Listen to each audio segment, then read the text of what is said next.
casi abstracta en el atardecer, como devastada por la desolación, era igual, o me pareció igual, a cualquier inocente estación de pueblo. Ni más miserable o fantasmal, ni más pérfida. Bajé de mi tren. Envuelto en el crepúsculo, un vigilante fumaba contra un cerco. No vi otro ser viviente. No vi un perro, no vi un pájaro. El silencio tenía color, era como ceniza. Las vías, lejos, se juntaban al doblar un recodo. Pensé, las paralelas se cortan en el infinito. Y de pronto me acometió una violenta necesidad de regresar. Recordé que durante el viaje yo me había dormido. Me pareció haber visto entre sueños un desvío. Como una música trunca, me vino a la memoria el rostro fugaz de una mujer. Todo esto tenía un significado que ahora me resultaba penoso investigar. Un pensamiento me tranquilizó. Buenos Aires no podía estar lejos. Vi la ventanilla de pasaje cerrada. Quizás hasta me quedaba tiempo de recorrer el pueblo antes del primer tren de regreso. Imaginé una plaza con altoparlantes y muchachas, una banda municipal, un loco inofensivo. Me dio alegría pensar en esas cosas y busqué la oficina del jefe de estación. Ya había abierto la puerta cuando volví a mirar el brumoso vigilante del cerco. Algo en su silueta me resultó familiar, inexplicable y casi repulsivamente íntimo. La oficina estaba literalmente desmantelada.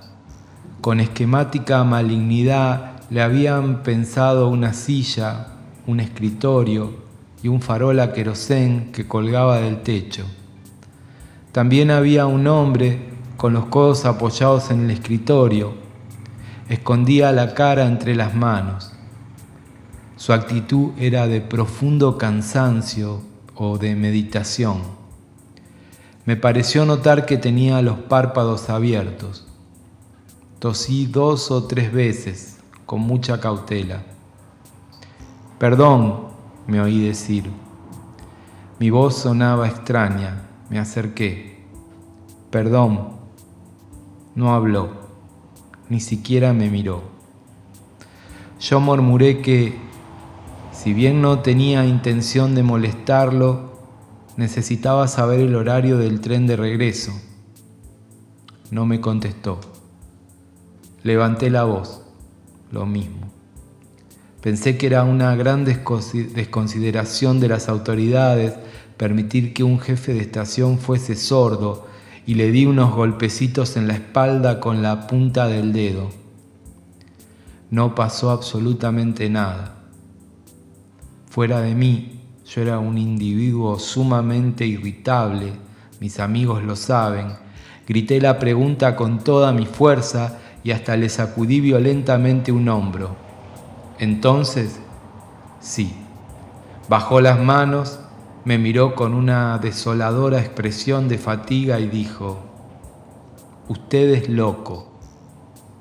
Su rostro, y entonces recordé también al vigilante, era idéntico al del hombre triste. Casi sin asombro lo comprendí todo. Él, antes de volver a ocultar para siempre la cara entre las manos, dijo: «No hay tren de regreso. Es tan simple». Cuando salí de la oficina, pude ver el tren que me había traído perdiéndose a lo lejos y caminé hacia el pueblo, derrotado. Yo amaba apasionadamente las grandes estaciones de ferrocarril. Sé que suena extraño, pero las amaba, pese a lo que tienen de brutal, de sucio, ruidoso y detestable. Los trenes, partiendo y llegando con su ruido a catástrofe y su fiesta violenta, comunicaban a mi cuerpo una alegría casi erótica, de aventura. Recordaba al verlos, o imaginaba, lejanos y misteriosos pueblos, apenas presentidos desde la ventanilla empañada en la noche de un viaje o en los pocos minutos en que un expreso se detiene en sus estaciones melancólicas. Hay todavía en mi memoria algún montecito sombrío, visto al pasar, al que pensé volver algún día, o un arroyo bajo un puente, o un cerro azul. Jamás había podido vivir en esos lugares. Lo sé, pero la soledad de la mesa en que escribo estas palabras en un desierto bar de pesadilla, error quizá de un demonio subalterno o castigo de una culpa que desconozco. La soledad y la naturaleza me atraen. Verlos desde un tren o imaginarse en ellos de paso, ese era el juego. Y era inocente.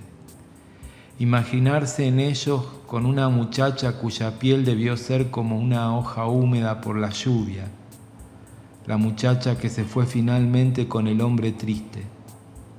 La idea de que también en ese encuentro hubo un monstruoso error, el júbilo atroz de pensar que eternamente se odiarán, ya no me sirve de consuelo. Y por eso, aquella tarde yo desemboqué alegremente en uno de los andenes de Constitución. Pensaba en la muerte, habitualmente pensaba en la muerte, y no hay nada más contradictorio en que esta idea se tejiera en la trama de mi alegría. Nunca temí morir, me daba miedo estar solo. Morir, el acto de morir, no tiene en sí mismo ninguna grandeza, nada de misterioso o terrible. Es la muerte, el estar muerto, lo que aún me parece incalculable. Lo mismo que el sueño, ese fragmento del morir que nos mata cada noche. Lo mismo que los sueños durante el sueño. Yo pensaba que la muerte podía ser dulce como las imágenes de un pájaro dormido o espantosa como las formas que se mueven en las pesadillas de un loco. Y así como ningún hombre sueña el sueño de su vecino, cada uno se perpetúa en su propia muerte, en la que se merece. El infierno y el cielo no son otra ilusión. Oscuramente, al menos, nunca ignoré estas cosas, pero dos hechos me iluminaron, uno en la adolescencia, el otro alrededor de los 35 años. La lectura de un poema de Rilke fue el primero, una crujiente cama del Hotel Bao que compartí durante 3 días y 3 noches con una adolescente que juraba ser tibetana y que enloqueció al mes, fue el segundo. El verso inicial de aquel poema, naturalmente, dice: Señor, concede a cada cual su propia muerte. El Hotel Bao, la cama, fue el sitio donde extraordinariamente aprendí lo único que sabré siempre sobre los antiguos ritos de comunicación de la sabiduría, a través de la cópula, según la chica. Ella me habló de un falso lama apedreado en el siglo XVII, me habló de un manuscrito o una tradición.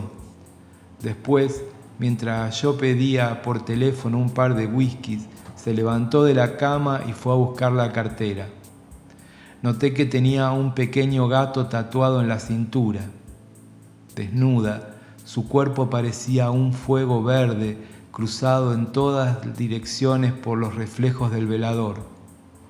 Sacó de la cartera un librito, no mayor que un libro de horas o un misal, y allí, verde y desnuda, junto a la cama, mientras yo me levantaba a tender la puerta por donde el empleado del Bao me pasó directamente la bandeja con los 2 vasos, comenzó a leer armoniosamente y en una lengua de aterradora solemnidad las palabras que luego, con la luz apagada y ya bajo mi cuerpo, me tradujo.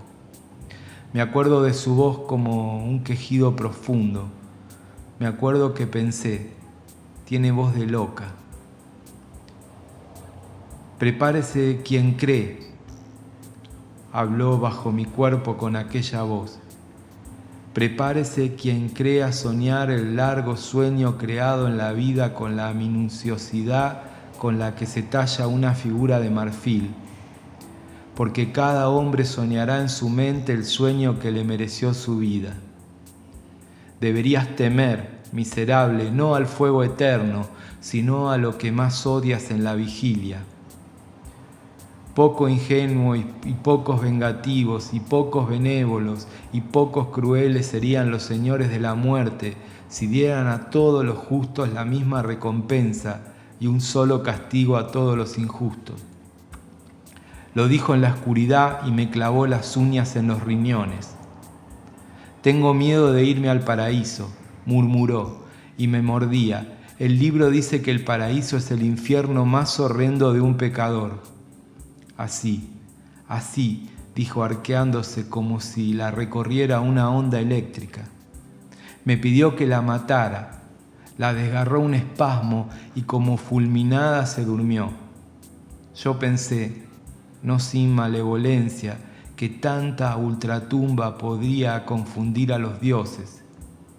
Y como le había dicho, riendo 2 horas más tarde, hacernos caer por error en la muerte de otro. ¿Te imaginás? Tal vez coincidir esa posibilidad me perdió, tal vez recordar con impureza la cintura tatuada de la chiquilla y su móvil sabiduría de ola verde, mientras recorría un año después los andenes de Constitución, porque esa tarde vi el boleto perdido. Estaba ahí, sobre el piso del andén, algo. La misma fuerza que me mandó a reparar en él entre tantos otros de su misma especie me impulsó a recogerlo. O quizá fuera pura casualidad. El caso es que lo levanté y comprobé que estaba intacto. En el anverso, estampado en letras negras sobre fondo amarillo, leí «A triste le ville». Y más abajo, «Ida solamente». Nunca había oído nombrar aquel pueblo que ahora es este. El precio que pudo haberme servido para calcular su ubicación aproximada estaba borrado por una pequeña mancha, o bien, debajo de la mancha no había nada más y simplemente no tenía precio. La fecha impresa era la de ese día, a lápiz. En el reverso alguien había anotado, andén 14, 15:32 horas. El reloj eléctrico del andén marcaba las 15:30. Miré el número de la plataforma, era, claro está, el 14. El tren estaba a punto de partir. 3 o 4 personas caminaban hacia la salida. El dueño del pasaje no se veía por ninguna parte, y entonces se me ocurrió ocupar su lugar. Desde mi niñez he sido amante de lo imprevisto. Me sedujo la aventura de un viaje a cualquier parte y no lo pensé más. 2 minutos. Lo que ahora va a escribir mi mano es algo que, una frase, miserablemente lo sé, en toda la eternidad no pasan las cosas que pasan en 2 frágiles minutos humanos. 2 minutos. El pudor, acaso la indiferencia en que este pueblo lo envilece todo, hasta las palabras, me impide exaltar esas 2 entre signos de admiración como en los viejos libros. Porque 2 minutos están hechos de cosas así. Un tren que da un largo pitido, después otro más corto, anunciando la inesperada puntualidad de su partida. Una paloma que vuela mezquinamente entre el hollín bajo la bóveda de la estación. Paloma que ahora recuerdo con maravilla pero que entonces me pareció harapienta, un inacabado proyecto de pájaro, como pasa siempre con las grises palomas de las estaciones. El fulgor de una moneda o una tapita de lata llamándome desde el suelo del andén. Quizás era un redondel de aceite, un despreciable círculo de saliva, pero palpitó un segundo como una estrella. Una hoja rotosa de diario. El diario la movía apenas. Tenía un titular sobre catástrofes o juegos humanos, pero sobre todo se movió como queriendo algo. Ahora sé que en ese momento estuve a punto de bajarme del tren. Entonces no lo supe. Después, en 2 minutos pasan estas cosas. Vi al hombre triste. Vi su cara. Había estado oculto por uno de los grises pilares del andén, con nerviosidad, luego con desesperación. Buscaba algo en sus bolsillos. El boleto, naturalmente. Sé que no me importó. Vi su cara pavorosa y lo odié. Dañarlo fue, durante ese último instante anterior a la salida del tren, el sentido de mi existencia. Era una cara atormentada y deshonrosa. El infortunio y la maldad habían combatido para envilecer aquel rostro. Ese hombre odiaba todo el género humano, empezando por él mismo. Nadie con esos ojos podía no amar la soledad y el silencio y la noche y al mismo tiempo padecer voluptuosamente sus espantos. Era el triste, el desventurado, el despreciador de la belleza, del dolor, del amor de una mujer. Sobre todo, sentí, del amor de una mujer. Ahí enfrente, buscando un boleto sombrío y agazapado detrás de una columna gris, como un hermano de pesadilla, estaba mi antítesis y mi demonio. 2 minutos. La arena que se escurre en la mano de un niño basta para medir todavía, al filo de mi tiempo, el silbido final de la locomotora, un vértigo de vapor que arremolina papeles sobre la plataforma, el sacudón de los vagones, toda la ufana y bella ceremonia de un tren que parte, y aún a lo lejos, la silueta de una mujer tardía que se acerca corriendo. Ahora sé que me buscaba. Yo no la conocía ni supe entonces lo que comprendo ahora, pero veo su pelo como una fiesta tempestuosa a ramalazos sobre su cara. La veo que llega, se detiene junto al hombre triste y le hace una pregunta. En el segundo que a los tres nos queda, intuyo un error monstruoso en todo esto. No sé qué pasó entonces, sé que en otro lugar alguien derribó una maligna sonrisa, una gran clepsidra. En Buenos Aires, en Constitución, un hombre se queda con una mujer que no conoce ni quiere conocer, una mujer a la que odiará, y un tren partió rumbo a este pueblo. Yo la vi, era una muchacha. Vi apenas su pelo, el largo contorno de pez que dibujó su cuerpo entre el vapor. Nunca escuché bajo su piel la música subterránea que, yo lo sé, se oye a medianoche acercando la oreja a su cintura. Y por eso no entendí, hasta que era demasiado tarde, las cosas que ahora he escrito. El tren arrancó finalmente y casi con indiferencia la miré que se iba junto al hombre triste. Al principio todo sucedió normalmente. Mi vagón, aunque en algún momento quedó vacío, no tenía nada de particular. Más bien era algo incómodo y trivial. Subió y bajó bastante gente, como ocurre en los trenes. Llevaban paquetes, hablaban de la familia y del tiempo, oían pequeñas radios a pila. Vi el cartel de Herli, el puente de Lomas de Zamora. Calculé que estábamos llegando a Gleb cuando me quedé dormido. Me parece que recuerdo después las primeras nubes a cielo abierto, pero a lo mejor quiero recordarlo. Recuerdo en cambio haber recordado de pronto todos los hechos grandes y pequeños, todas las imágenes y caras de mi vida y recordé que cuando yo era un niño, alguien contó que estas cosas ocurren en el momento de la muerte. Y agregué a ese inventario de mi agonía la última imagen de la estación. Pasábamos, si no me equivoco, por el Empalme San Vicente. El tren ya iba vacío.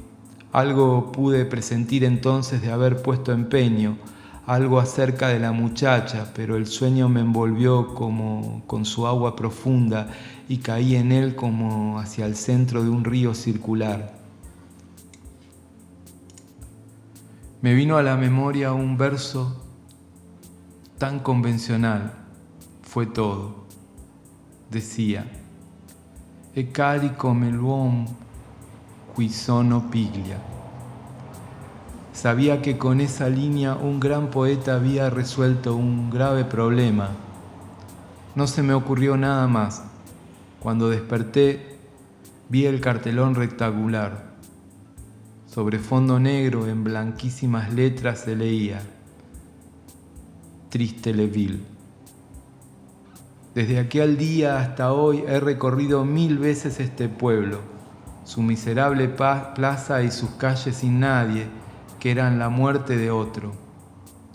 Cada piedra, cada sombra que la tristeza del crepúsculo dibuja para siempre sobre las tapias, están hechas a semejanza del corazón del hombre triste. Son su corazón y su cara. En otra parte, lo sé, él aborrece eternamente el cuerpo lunar de una muchacha que me buscaba y lo odia, que es su infierno. En los primeros tiempos yo rondaba la estación y me sentaba a contemplar las vías. En los primeros tiempos gritaba en los zaguanes. Ya no me importaba. Sé que el vigilante seguirá fumando el mismo cigarrillo bajo la perversidad del cielo de ceniza. Sé que el jefe de estación en su oficina no acabará de meditar o soñar con los párpados abiertos. Al principio me alegraba descubrir una nueva casa deshabitada y, violando su soledad, recorrer las paredes con mi mano, constatar con un asombro que ya me ha abandonado cómo se reordenaba bajo mis dedos el polvo en sus muebles, la ceniza en sus chimeneas. Más tarde, amé el hallazgo de una grieta en una pared, el dibujo de la corteza de una rama, el diferente reflejo de un hilo de agua visto de lejos o tendido en el suelo. Un día, recordar mal estas cosas fue suficiente milagro. Estos juegos, sin embargo, también se han terminado. No queda una hoja en ningún árbol, no queda la trama de una hoja, la veta de una piedra, cuya implacable memoria no sea tan nítida para mí como la mano que ahora se mueve bajo mis ojos, ni un ladrido cubierto de musgo en el confín de las casas, ni una gota de agua suspendida a punto de caer en el pétalo de una flor.